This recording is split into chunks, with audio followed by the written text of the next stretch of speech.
Production: Elvis 68 Comeback Special. Binder and Howe recruited the production team, working with the same personnel they had employed for previous specials.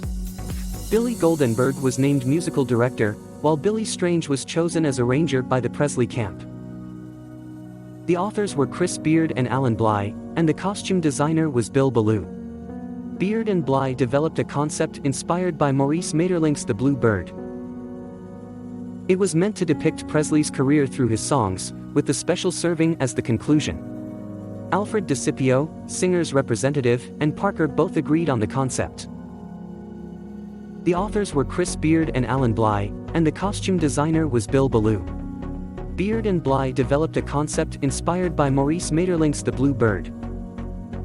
The tail bits were linked by a number from Jerry Reed's Guitar Man.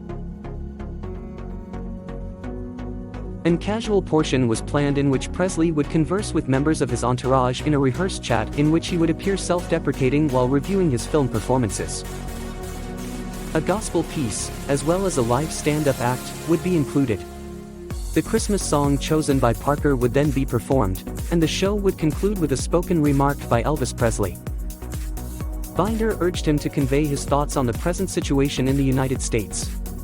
The recent assassinations of Senator Robert F. Kennedy and Reverend Martin Luther King Jr. had affected Presley. Presley was extremely moved by King's assassination, which occurred in Memphis, Tennessee, and just validated everyone's worst thoughts about the South. By June 3, Presley had returned to Hollywood to begin 2 weeks of rehearsals. At the time, Howe insisted on a soundtrack for the record, with the intention of receiving royalties as the producer.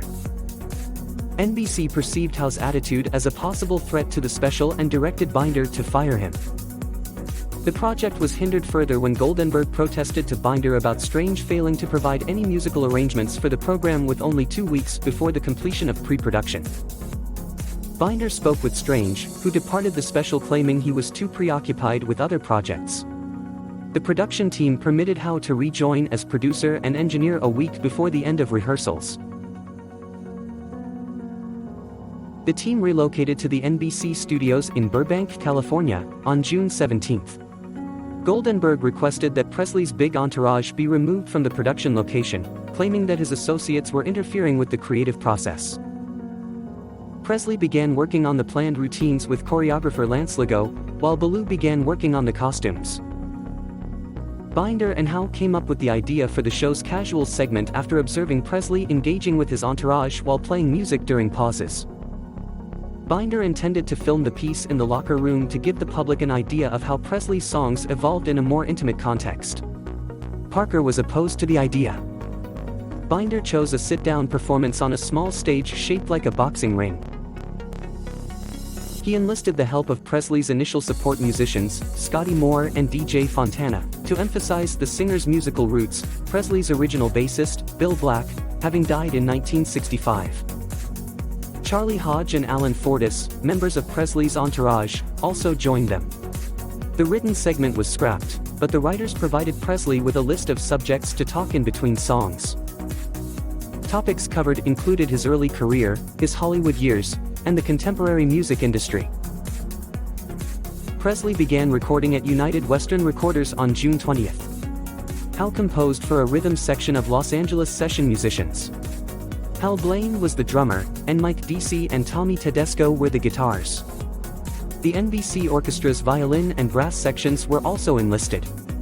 Except for the live parts of the concert, Presley pre-recorded everything. It was supposed to be mixed with live vocals during the production numbers, which were to be recorded on June 27. Presley filmed his first sit-down program on the same day.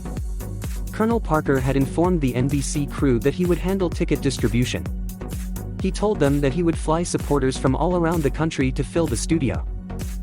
Parker had not distributed the tickets until the day of the performance, and just a few people were in line to witness the tape. Binder and Finkel recruited guests from a nearby restaurant and advertised on a local radio station to gather an audience for the tape. Presley was tense at the start of the first hour-long concert. Binder had to persuade Presley to enter the stage, but once there, he was at ease. As the session went, he sang his songs and shared jokes with his buddies. Ballou had to carefully remove the sweat-soaked leather garment that had been plastered to Presley's skin at the end of the first concert.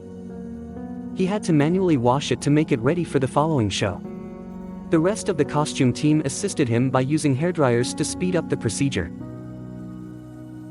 The producers were concerned about the impact of toe tapping on the recordings during the first concert, so for the 8 p.m. show, individual rubber mats were put at Presley and the band's feet. The second gig found Presley calm and effortlessly moving through the set list. Presley taped both stand-up sessions on June 29th. The cameras that photographed Presley from various angles, like with the prior two concerts, did not have distinct tape machines. The director selected the appropriate camera angle, and the cameras fed either of the two accessible tape machines. The songs for the stand-up concerts were fast-paced, with Presley accompanying them with shakes, gyrations, and facial emotions emphasized with fist gestures and knee drops. Binder chose to substitute the spoken message with a song as the show's finale. He directed Goldenberg and songwriter Walter Earl Brown to create a song about Presley and his ideas.